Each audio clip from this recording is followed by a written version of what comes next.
Like most kids that grew up in the 2000s, I grew up watching Disney. I remember always being excited to watch a Disney movie I hadn't seen before, and I would spend a lot of my free time watching Disney shows like Phineas and Ferb, Kickin' It, and my favorite, Gravity Falls. But while I loved cartoons and Disney movies growing up, I wasn't really that much into video games, with only a few catching my attention. It won't be until I was in middle school that I will start playing them a bit more, and during this time I will start to find out about all these games that I had no idea they existed, some of which were Disney games. But out of all of them, there was one that really caught my eye. That game was called Kingdom Hearts.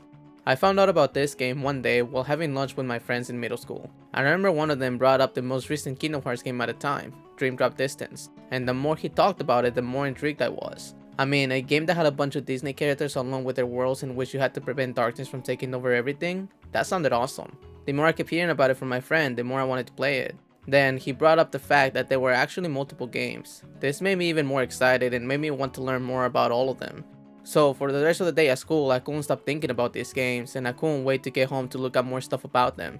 So needless to say, as soon as I got home, I started looking up a bunch of stuff about these games and my mind was blown.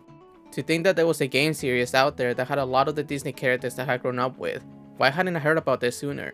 There were a few characters that I didn't recognize, mainly Sora, and at first I had assumed that they were probably characters from Disney movies or shows. But as I learned more about the games, I found out that they were actually from a game series called Final Fantasy. I probably spent about 2 weeks straight being obsessed with the Kingdom Hearts games, wanting to learn more about them and play them. But as a kid, I never really liked asking my parents for stuff. While I knew they would have gotten it for me if I had asked them like they always did, for some reason I just always felt weird asking for anything, so I almost never did. Eventually, as I started playing other games, I stopped thinking about Kingdom Hearts altogether, with the thought of it only crossing my mind from time to time, but never really getting that interested in them anymore like I did back then. Then, 2019 rolled around. I was a college student with a part-time job and I was finally able to buy whatever games I wanted myself without having to ask my parents for them. Because of this, I kinda went on a streak of buying a bunch of games that were coming out along with older games that I had always wanted. Then during Black Friday of that year, I happened to be shopping at Walmart looking for deals in video games. Speaking of, does anyone still go shopping on Black Friday or have most of you moved to shopping online like me? But anyway, as I was looking for good deals on games, I saw a PS4 game on sale that caught my eye. That game was Kingdom Hearts, the story so far. Seeing this reminded me of how much I wanted to play the games as a kid, and this was the entire collection of the games that had come out up until then except for the newest addition to the franchise, Kingdom Hearts 3. So since it seemed like it was a good deal and seeing how interested I was in it as a kid, I went ahead and got it. I only took it home later that night and threw it in the pile of games that was my backlog, and it ended up staying there for years without being played. I even bought Kingdom Hearts 3 at some point since like many games I will tell myself I will eventually play all of them. Well, the other day, I was thinking about what games to play since I was at a roadblock and wasn't really in the mood to play a lot of the newer games but still wanted to play something. You know, it's that weird feeling that every gamer gets sometimes. So I decided to look through my backlog of games and try and find something. That's when I saw the games again and decided, why not? It's about time I play them anyway. So I finally decided to try the first game and see if it was really as good as my kid brain and so many people have made it out to be. But before I give my thoughts on it, let's quickly summarize the story. In this game, you play as Sora, a kid who wants nothing more than to explore the world and go on adventures with his friends. Which, I'm not gonna lie, it sounds kind of familiar. The game starts off by making you pick between 3 weapons, a sword, a shield, and a staff. Each weapon is assigned to a stat and based on which one you choose is the main stat that your character will focus on. However, you are also forced to sacrifice one of them. I went with the shield as my primary, mainly because I thought it was cool after watching the anime Rising of the Shield Hero, and I ended up sacrificing the sword. So my main focus was defense, while sacrificing melee. After that, the game took me through the rest of the tutorial, which mainly happens in the dreamlike world. And of course, one of the first things I did was see if you could fall off the stage, something I tend to do in every single game I play. Then, once that was over, I was on an island for a second tutorial where I got to meet Sora's best friends, Riku and Kairi. And after losing a race to Riku, I went home only to come back to the island at night to find it being invaded by what appeared to be shadows. After trying to fight them off and not succeeding, I ran away and found Riku who was letting himself be swallowed by darkness. After watching Riku disappear into the darkness, I received the Keyblade and was finally able to fight and beat the shadows. Since I was able to fight the shadows now, I went to look for Kairi who disappeared right in front of me as soon as I found her. I then fought the island boss and after beating him, I was transported to a place called Traverse Town, where I was woken up by Pluto since I passed out on the way there. In this town, I ran into a lot of characters including my 2 companions for the rest of the game, Donald and Goofy, who explained to me that the Keyblade I have is the key to driving away the darkness by sealing the keyholes that have been opened by it. So together, we set out to different worlds to try and stop the darkness from spreading and fight Soren's friends along with Kid Mickey in the process. Each of the worlds that we travel to are based on Disney movies, and they all have tasks and bosses based on their franchises. In total, there are 11 of these worlds, not including Traverse Town, that we have to seal the keyholes in.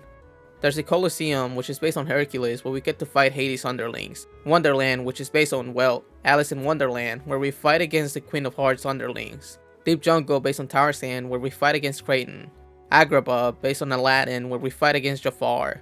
Monstro, which is the inside of the well, based on Pinocchio, where we fight some kind of monster that sort of looks like a pumpkin. Halloween Town, based on The Nightmare Before Christmas, where we fight Oogie Boogie. Atlantica, based on The Little Mermaid, where we fight against Medusa. Neverland, based on Peter Pan, where we fight against Captain Hook. Hollow Bastion, which is the world created for Final Fantasy characters, where we get to fight Maleficent, who is made out to be the main villain of the story at first. And the 100 Acre World, based on Winnie the Pooh, which I actually never knew it existed until after I had been in the game. And while traveling through these worlds, we learned that whoever is behind all of this has been kidnapping princesses in order to use their hearts to unseal the Kingdom Hearts. Then after going through and clearing all these worlds from darkness by sealing the keyholes in every single one of them, we are able to travel to a place called the End of the World, where we get to fight the true villain of the game, Ansem. After beating him, he opens the Kingdom Hearts, which was apparently a door, and gets engulfed by light, causing him to disappear. Behind the Kingdom Hearts door, we find Riku and King Mickey, who help us close the door while they stay behind in the world of darkness to try and stop it from getting out. Oh yeah, also, earlier in the game, Riku got jealous of Donald and Goofy, which caused him to become evil for a while, and he ended up taking Kairi, who was in a deep sleep the entire time, because it turns out that when she was taken away, her heart was stolen by Sora, who later on stabbed himself with a special keyblade to give her heart back. Oh, and also, she's one of the princesses needed to open the Kingdom Hearts, but since she didn't have a heart, it wasn't possible to do it, which is why Riku was being manipulated to get to her and restore her heart. But eventually, Riku came to his senses after Ansem took control of his body and almost killed Sora. Then, the game ends with Kairi going back to Destiny Islands and Sora once again leaving with Donald and Goofy to try and find a way to help King Mickey and Riku escape from the darkness. Okay, that was pretty messy, but this is my first time doing a quick summary like this, and this is one of the most confusing yet intriguing stories I have ever gone through in a video game, so please bear with me. Anyway, that pretty much summarizes the story. Now let's move on to my overall experience with it. This game was great. I will admit, at first I wasn't really into it, and the controls felt a bit wonky, but after about 2 hours of playing, I started getting used to them and was starting to really enjoy the game.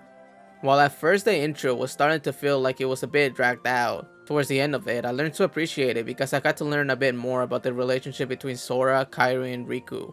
I still found it a little weird that we were introduced to the other 3 kids on the island and learned some stuff about them, only to never see them again for the rest of the game. I mean, I completely forgot about them until I started making this video, and even then I don't even remember their names.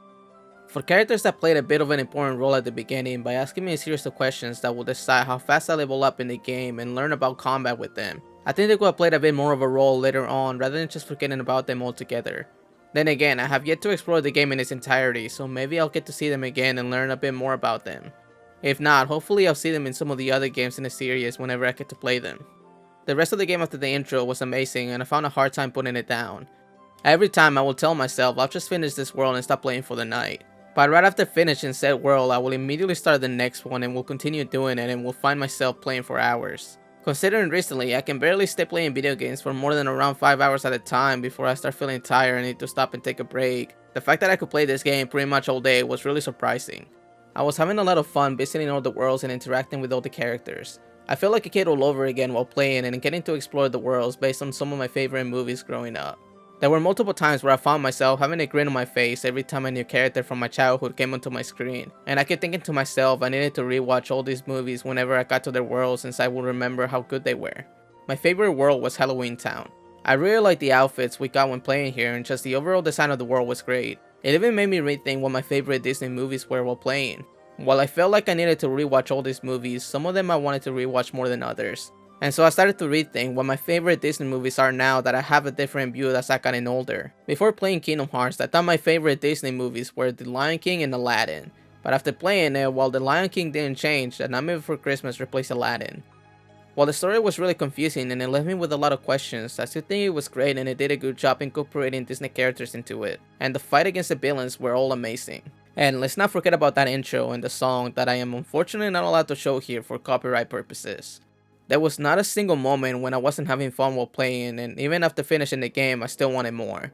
I'll definitely be coming back to this game as I learned that I missed quite a bit of stuff like secret bosses, side characters that I didn't get to meet, more keyplays, and I definitely want to explore the 100-acre world since I completely missed it and had no idea it even existed until I had reached the final boss. Now it's time to give Kingdom Hearts my rating. I want to make it very clear that this is a personal opinion, and it will definitely be different from a lot of people, so I ask that you please understand that. And if you disagree or agree, I would love for you to let me know down in the comments since I would really like to know what your own thoughts about the game are. I will be ranking the game based on 3 categories: story, gameplay, and performance, with each one rated out of 5, then adding it all up and giving the game a final rating out of 15. Starting with story. I think I made it pretty clear in my overall review that I really enjoyed the story and I thought it was great overall. However, I was still left confused about a lot of things after finishing the game. And after talking to a friend, he told me about a lot of stuff I didn't know, like how Riku was supposed to be the original master of the Keyblade, but because he let himself be consumed by darkness, the Keyblade went to Sora instead. Apparently the game doesn't tell you about these things in the story, but it includes them in a journal you have that gets updated as you progress through the game. A journal that I never really bothered to read. And there were times where I felt like they could have done a bit more with some characters and worlds, and this made some of it feel somewhat rushed. So with that in mind, I gave the story a 3.87 out of 5. Now I have to admit, I wasn't a big fan of the gameplay at the beginning, and it took me a while to get used to it, but once I got the hang of it, I didn't really mind it all that much. I said all that much because there were still times where it felt wonky and I had some problems with it, especially with the jumping, the short combos since I wasn't used to them, and the camera angles at times. Overall, it wasn't terrible, but it's definitely a type of gameplay I'm not really used to and not a big fan of. With all these things in mind, I give the gameplay a 2.91 out of 5.